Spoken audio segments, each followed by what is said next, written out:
Welcome everyone to our weekly webinar for the CMOOC for the ASCILITE Mobile Learning Special Interest Group for the SOTELNZ Research Cluster.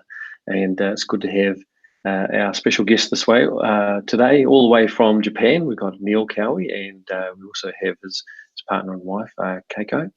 And we're looking forward to discussing ideas around computer-enhanced language learning, which is going to be fantastic. So we're kind of rebooting our webinar series, our weekly webinar series for the second semester, second half of this year, and invite everyone who might be watching to join the discussion or to let people know. So yeah, welcome to our special guest. I'm going to hand over now to Neil, who can fill us in a little bit more about himself. Neil's been involved with our webinars throughout the year. He came to our second SOTEL annual symposium here in Auckland back in February. So it was great to have international representation all the way from Japan. And Neil's now become a regular on our channel, which is fantastic. So yeah, thanks, Neil. Oh, thank you, Tom. You asked me to introduce myself. I teach in a university in Japan, and the 3 or 4 areas I want to look at today are not all concerned with university students. So where I have used these apps or websites with students, I can give a comment, but some of them are for general. I'll start with a general language learning app, which many people may have heard of, which is Duolingo, which is the most downloaded language learning app, and is free. All of the ones I want to show today are free. And then I'll move on to some English language learning apps, and then I'll move on to some more general, just learning apps, which people who are not concerned with language learning might be a little bit more interested in. So if I can just switch to, oh, thank you. If I can just switch to the screen sharing.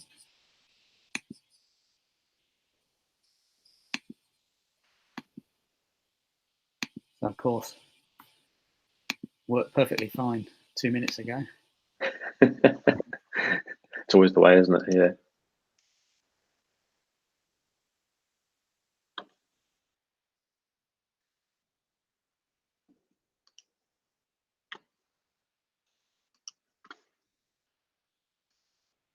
Oh no, we seem to have lost Neil.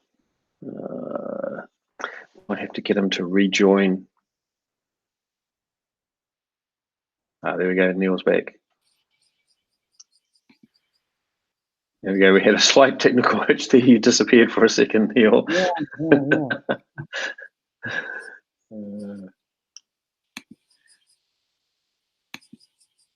Yeah, sorry, Tom. I'm clicking away. Oh, that's me now. And I'm.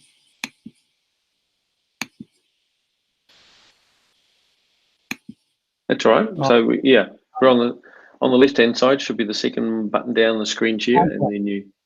Yeah, so you can see Duolingo here, and so what if you? I will give a link later, which has lots of these links and just a little comment on each one. So this is Duolingo. So you go to the site at the top. You can see in the browser there. And then you sign in and you choose a language, and there are 32 languages to choose from, and it's mainly aimed at beginners and lower intermediate. It's not so good for advanced learners. Is there a Maori option, Neil? I don't know that. I can find that out. Ben's just joined us. So hello, everyone. Ben. Hi. How are you doing, everyone? Thanks for joining us, Ben. So we've got Neil from Japan who's presenting on some apps for language learning, and we're just currently talking about Duolingo. Yeah, so maybe it may have Maori. Sorry, I didn't know that. And then you can see the little Japanese flag there. So that's because I'm based in Japan. That's the one I'm having a little look at.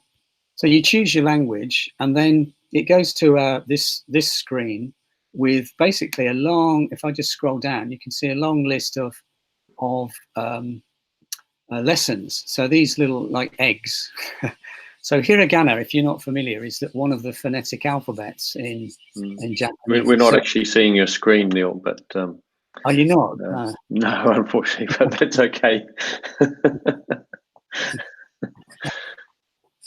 Well, that's a bit daft. Right. Just try clicking on the screen share icon again, and then perhaps just choose share entire screen or something.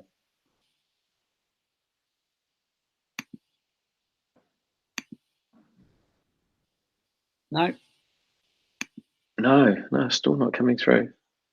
If I no. What web browser are you in? Are you in Chrome?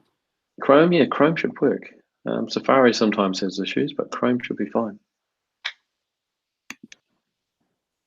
Well, that's frustrating, isn't it? Because it did work in our practice just 5 minutes ago.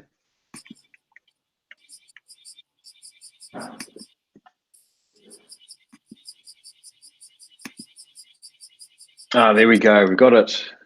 Yes. Right. Rewind. This is Duolingo. Can you see the little eggs? Yes. Yes. Okay.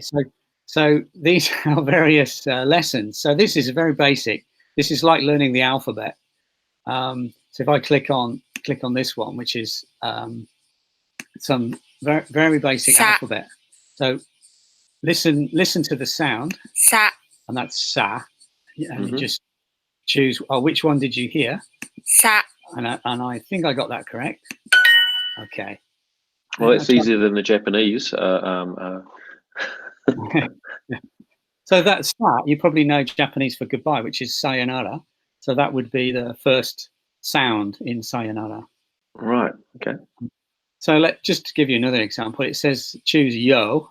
Okay, and I've Yo. Okay, and that's correct. And then another. You can see there's different kinds of ways to learn, but they're all sort of quiz based. And that's okay. Right. So let's just come out of that one. Should we want to quit? Okay. So all those sound bites are there as part of like a library, and then you put together the activities. Exactly. So this is the very, very basic. You work your way through those, and if you go down, you can see greetings, and we'll have a little look at that. Domo. Okay, domo means thanks very much. So if I go thanks very much. Okay, so you can see now we're getting into phrase areas. Right. John-san, ごめんなさい. So that's John, I'm very sorry. Okay, I don't know why. John, not very sorry, just sorry. Let's see. Okay, so that's correct. We'll just do one more. Maria-san, こんにちは. So hello, Maria, that is. Hello, Maria. Okay, so you can see from the very beginning, you just from the sort of alphabet stage, and then move up to the phrase stage. What happens if you get something wrong? Okay, did you hear that? Hear it again. Arigato. Do you know what that means? Arigato.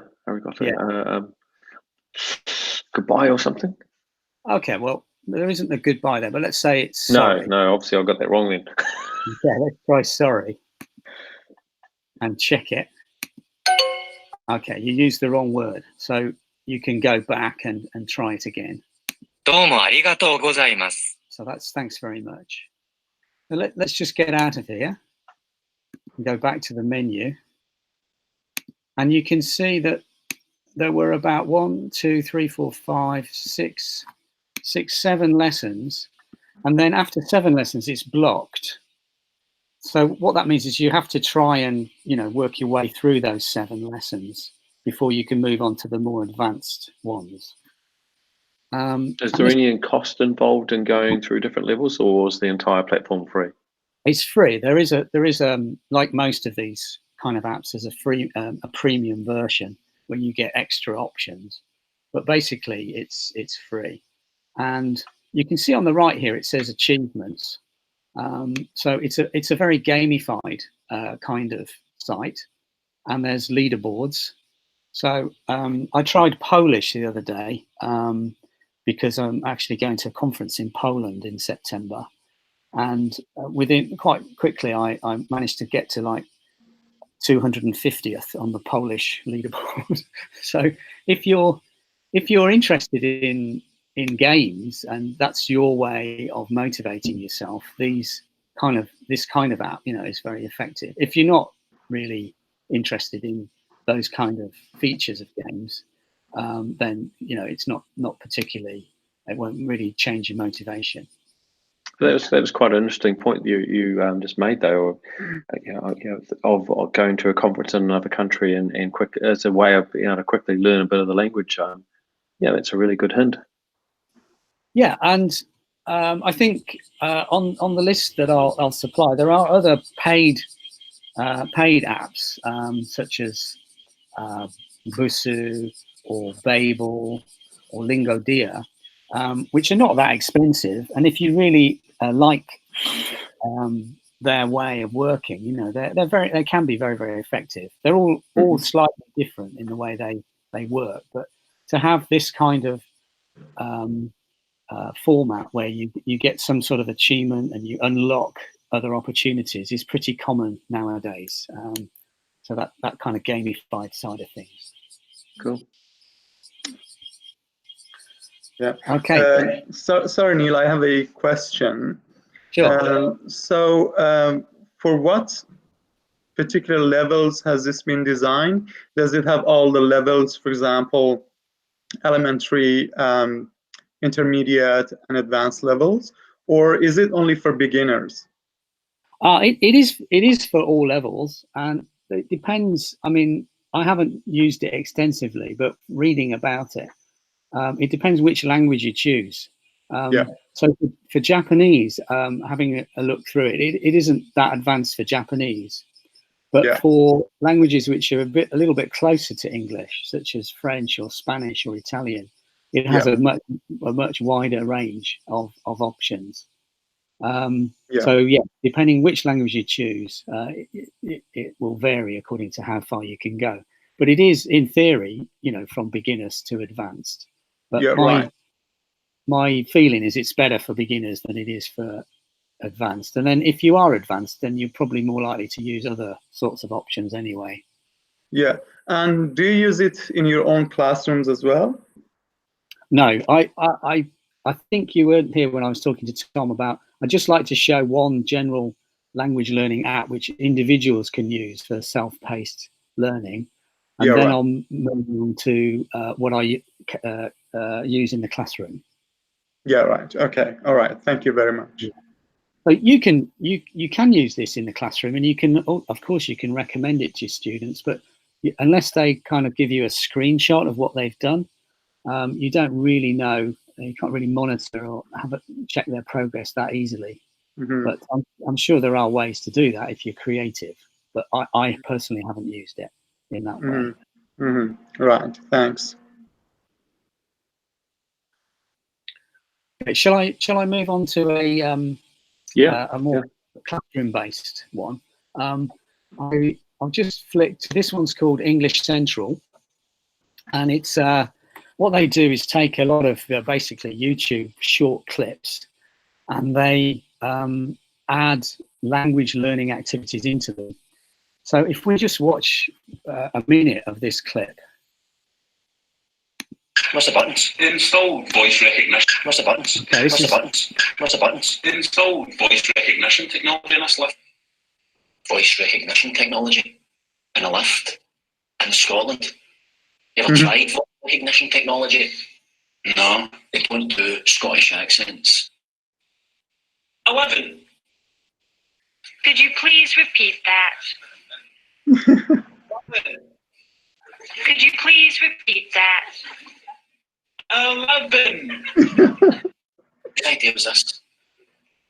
You need to try an American accent. 11. That sounds Irish. You're American. 11. Don't try an English accent. 11.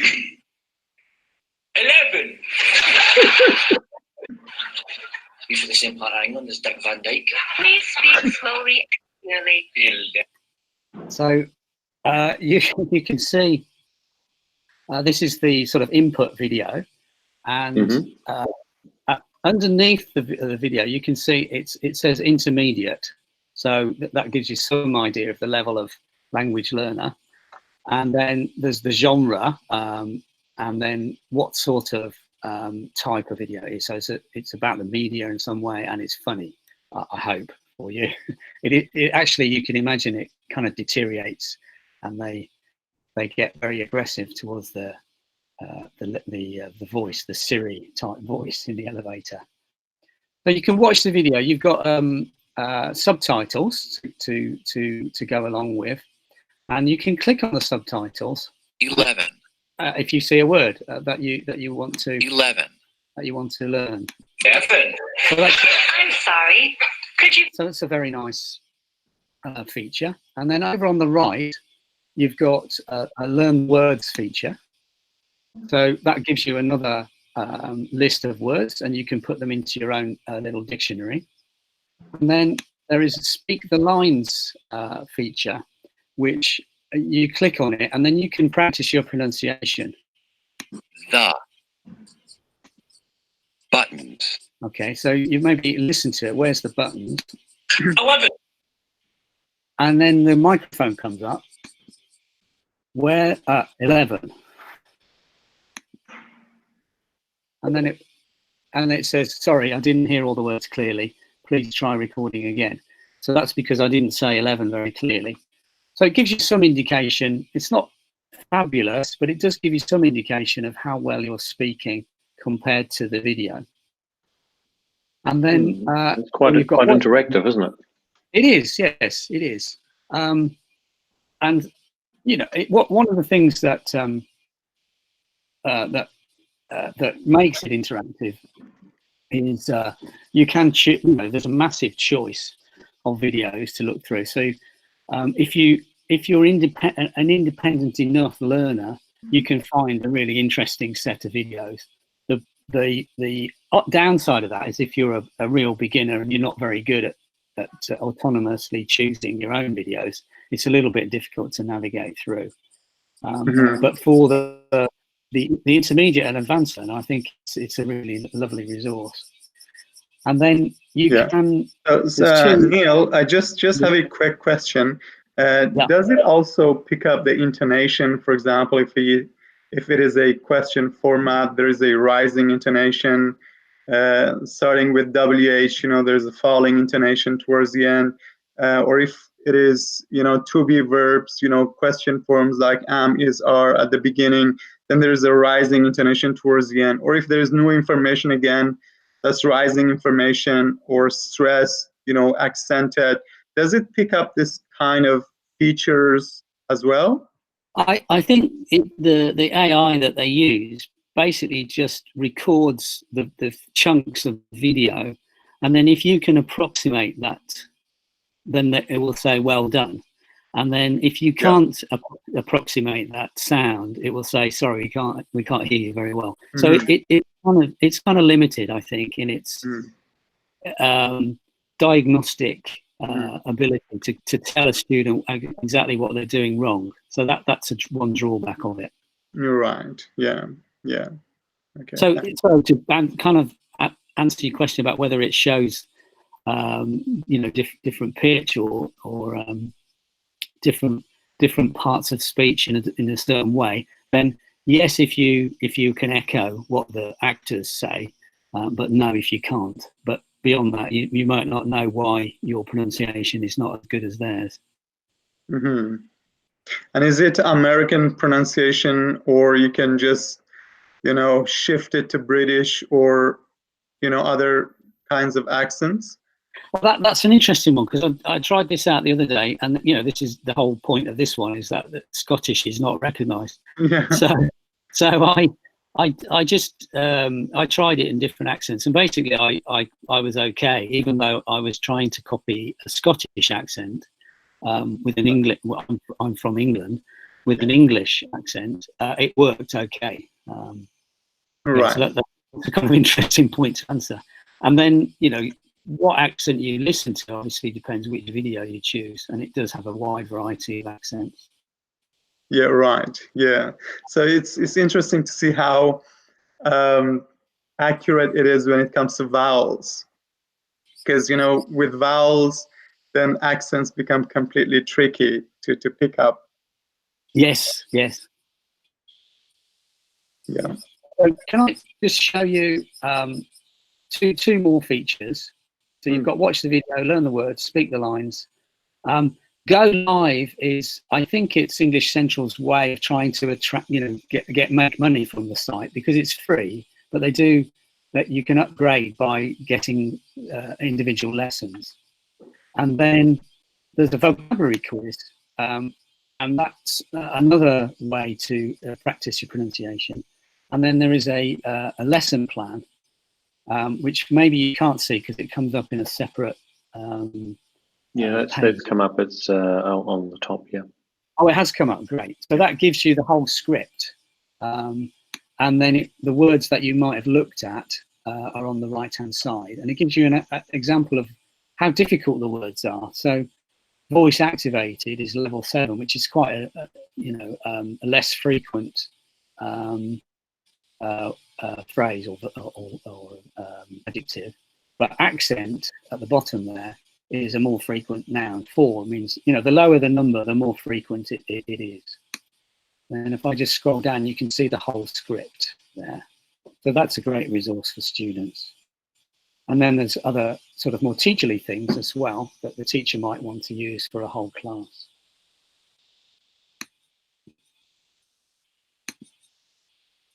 Okay. Tom, shall I move on? Yeah. So, I mean, you're showing us all the web-based versions of these. I assume there's app versions of these you can download to your tablet or phone as well. That's right. The first one, Duolingo, is on an app, and English Central is also on an app as well. Mm-hmm. Yeah. A similar one.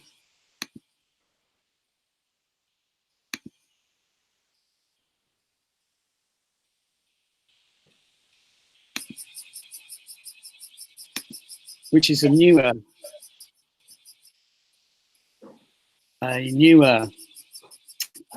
site. It's called VoiceTube. Can you see that one? Yep, it's come up. And this is a lovely site that I've only just discovered, so I haven't used it in lessons. But I think it's a brilliant use of AI, basically. So if you go to channel, you can see a whole list of different kinds of options, including if you are an English teacher, there's exam options here. These 3 I'm just highlighting. Okay, yeah. Are different kinds of exams. And then if you want to do, for example, something to do with the news, Editor's Choice gives you very, very recent news items. So I've just switched to Editor's Choice, and you can see the first one there is about Trump's racist tweets. So it's pretty up to date, and it's basically all YouTube videos, again, similar to English Central. Short and sweet. And again, you can do quite a lot of things with that. So if I just click on that Trump one, and so you get, on the left-hand side, you get the video. If they're not happy here, they can... Okay, and then on the right-hand side, you get the script as it comes along. And again, like English Central, you can highlight a word. So happy, it will tell you, what happy means. And then if you think that's important to learn, then you can click to other videos where happy occurs. This is a really nice feature, I think. Interesting. So if I click on other videos, this gives you a list of, so you can see Obama actually is featured, and he uses the word happy here. Yeah. And you can go click on that video, and it will take you to that example. And then there's a whole load of other examples. So there is this intertextuality feature, right, Niels, for all the words. It doesn't do all the words, but I think having looked through it a little bit, it does most of them. Mhm. Yeah, and obviously, I think if there's more frequent, like happy is a very frequent frequent word, and that comes up quite a lot. If it was voice activated, as in the previous one, there might be right. a lot Yeah. fewer. Yeah. So And it seems like quite a nice way of putting the words into context, so they're not decontextualized. exactly, yeah. And is there any corpus behind it? Is it the British corpus or the American corpus? No, the straight answer to that is I don't know, but I think basically it's AI that taking recent videos and then making a script automatically. Whether they then put that into their own voice tube corpus, I don't know that. Thanks. That's a good question. Yeah. Mm-hmm. Another feature you can, again, for more language-based teachers, is if you click on levels, it will give you 3 different levels. Oh, and it's quite useful. Choose videos based on that. Mm-hmm. Yeah. So this is another free site. Mm-hmm. That is a very useful website for English teachers, is when they need to have more activities or specific activities for particular features of language or for classroom discussions, then this website could be quite handy. I agree. I agree very much so. And it has a better search function, I think, than English Central. So this channel, if you let's have a look at music. If we go to TOEFL IBT, for example. Okay, sorry. Go to TOEFL. TOEFL IBT, yeah. Okay, and then you've got. Which one would you like to look at? So if we go to, for example, speaking, task 1.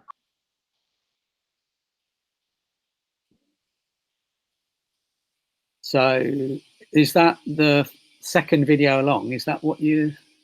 So that's integrated speaking. So there is, it is 45 seconds is given, the allocated time is 45 seconds. Yeah. And then there's a topic. So the candidate should talk about the topic in 45 seconds. Right. And the preparation time is only 10 seconds. Yes. So is there any activity about that? Ah, okay. Sorry, I thought you were looking at one of the videos. No. Yeah, no.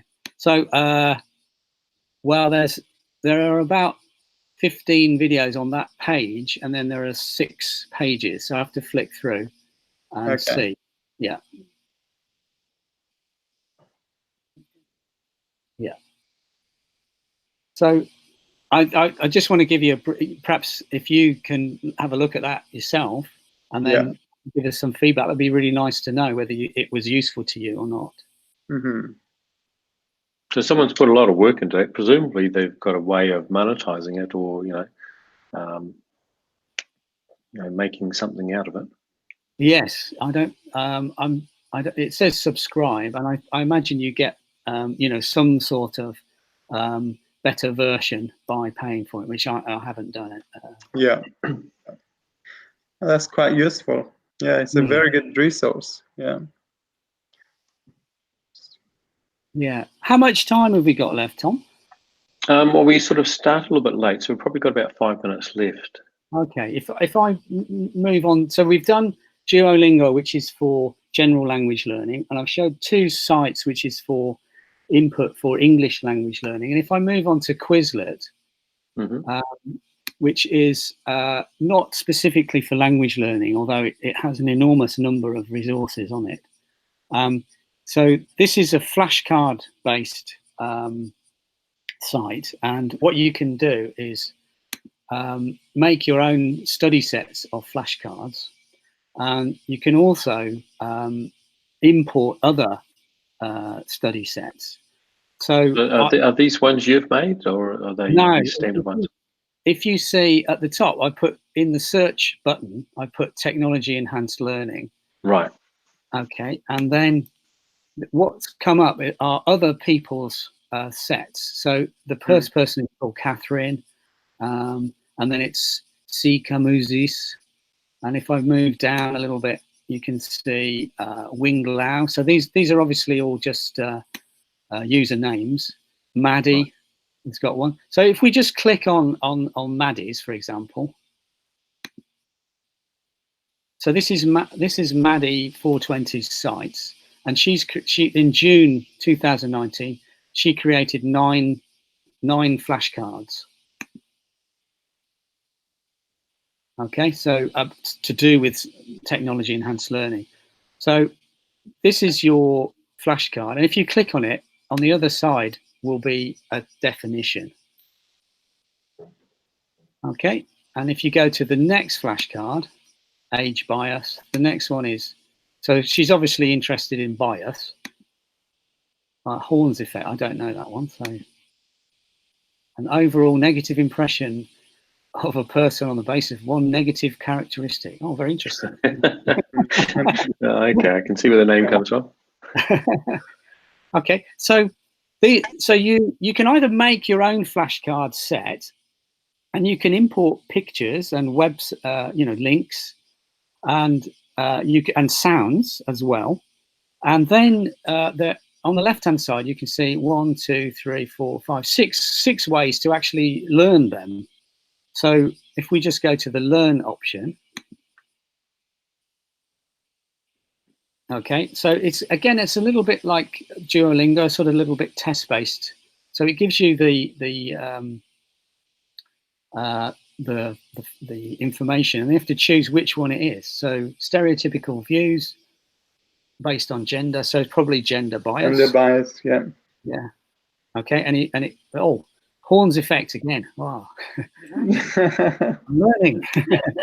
and it's you could see it said correct, and there's a little smile, that kind of thing. So that's the learn function. And if you go to the write function, this may not work because there's such long definitions. Unfairly prejudiced, or something like age. Let's try age bias, see what they say. Unfair, that's biased. Yeah, incorrect. Correct one is biased. Biased, yeah. And now you can see the sounds. So this is good for language learning. Obviously, for this, you don't particularly need somebody to spell it out to you. Unfairly prejudiced for or against someone or something. Okay, so you can, for language learning, that's really good. Let's see how to pronounce biased. Biased. Okay. So that's the write function. There's a spell function, there's a test function, there's a game. Let's have a look at matching. So you guys can try this, and I'll print it. Okay. So you have to match these. So biased, unfairly prejudiced. Oh yes, got it right. Oh, interesting. Okay. If I say Horn's effect and put it on the wrong one, I got it wrong. Okay. Horn's effect on the right one, and then it disappears. And you can see on the left-hand side, there's a timer. Yeah. And so if you use this with a class, it's an obvious kind of way that students can work together or compete against each other, whatever your kind of philosophy is. And the teacher version, this is not the teacher version, but the teacher version, which you have to pay for, does have the opportunity to do quizzes and things with the whole class, and then you can monitor the class's progress. And you can also create class flashcards.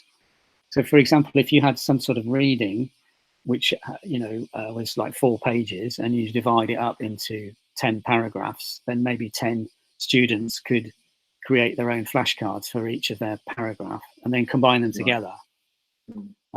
So I think it's a if you haven't seen Quizlet before, it's a lovely way for language learners because language learning is very tedious sometimes, and flashcards are it's an ancient way of learning, but this brings it up to date and adds a few more interactive features.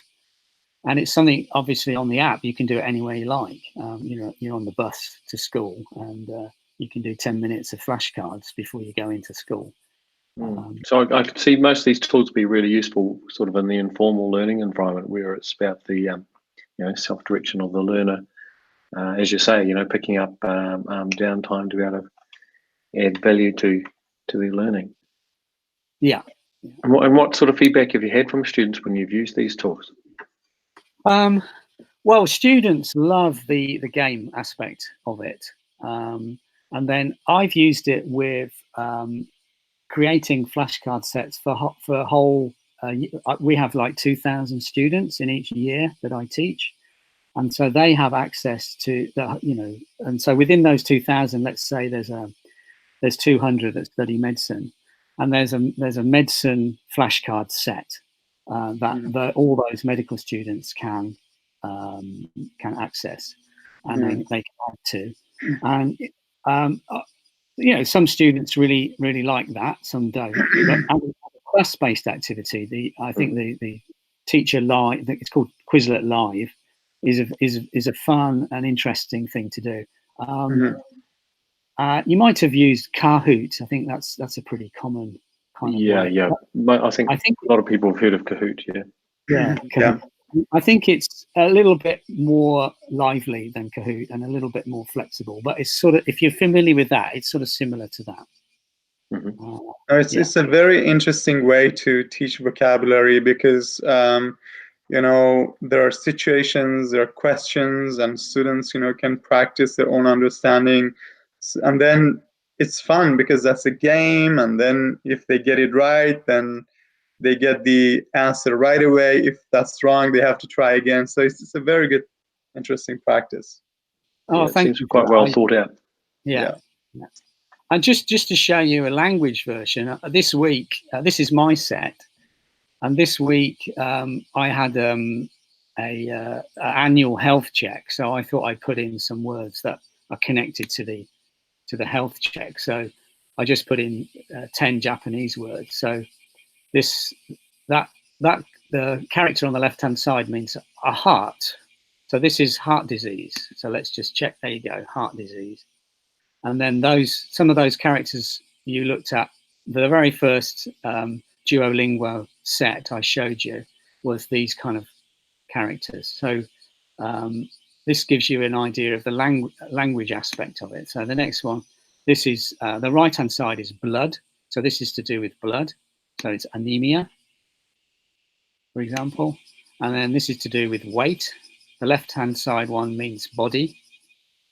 Let's just see, body weight, and so on. So this is how I've used it personally for Japanese study. And you can see headache. Yes. Okay. This is unfortunately our colleague Raj is not here today. But he's an audiologist, and this is for him. And this is the left-hand side is ear, and this means tinnitus or ringing in the ears. Ringing in the ears, yeah. That was just for him. And for myself too. I have a bit of ringing in the ears. Oh, it's really cool. There's some really good resources that you've introduced us to there, Neil. And I think, people will be really interested in those. So thank you for that. Well, thank you, Tom. I'm attempting to stop screen sharing. Oh, there you are. Yep. I moved room so that I can hear myself, or you can hear my voice. Sorry. Yeah, we can hear you there. Not working. So Ben, have you got any other questions for Neil? Well, thank you very much, Neil. It was a very interesting presentation. I think that's quite useful for English language teachers. The thing that I am a little bit interested in is the methodology behind some of these. For example, for let's say discussions or free discussions, how will these tools, help students to better engage in discussions and learn better? Are there any kind of interactive features which could enhance their speaking abilities? Have you come across anything like that? That's a really tough question. I think most of these tools are for input, and especially the ones today, those two specifically for English Central and VoiceTube are to listen to models in some form or other. And then if you're classroom based, I think obviously then if you show or if students look at that at home and then come to the classroom and talk about it, or you show it in the class and then they talk about it, then it's some information or data or a model that they can do. But actually discussing using a tool beyond a sort of chat function and or beyond just talking to each other using something like Hangouts or Skype, no, I don't think those tools are particularly adapted in that way. But maybe one thing I can say is that if you're learning language outside of the context, then it's very difficult to learn chunks of or frequent used phrases and those things. You can expose your students to vocabulary base, but beyond that, it's very, very difficult. So, showing short clips of someone really, talking in an authentic way, maybe teachers can take advantage of the language being used in the real context. And that's something that I feel that in an EFL context in ourselves, the students have quite impoverished input. And then that's one thing that we can use for video clips like VoiceTubes and English Central. Yeah, absolutely. I think that's a good tool for the students to increase to have more access to simply input. But it would be also interesting if we could have one day we could have tools which could be interactive. I mean, students could say something offhandedly and then get feedback immediately, and the conversation could go on. Right. So I think that's the next step for these tools.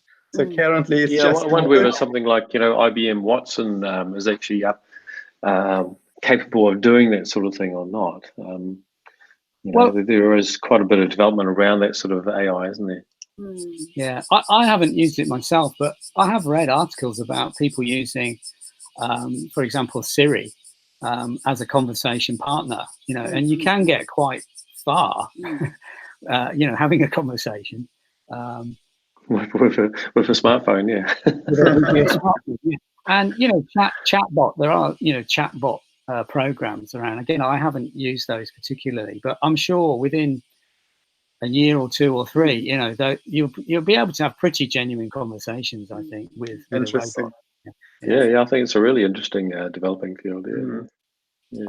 Hey, well, I think we better wrap it up there. We've gone a little bit over time, but we had a couple of technical issues at the start. But it's been really interesting, and thank you so much, Neil, for the effort you put into that, and thank you, Ben, for joining the discussion. And most welcome. And we'll get together again next Friday and have our next session. I can't remember what's on the schedule. We'll have to look it up, and I'll tweet about it. But thank you for getting up early, Neil and Kaiko. Thank you, Tom, and I hope you can edit out the technical glitches earlier.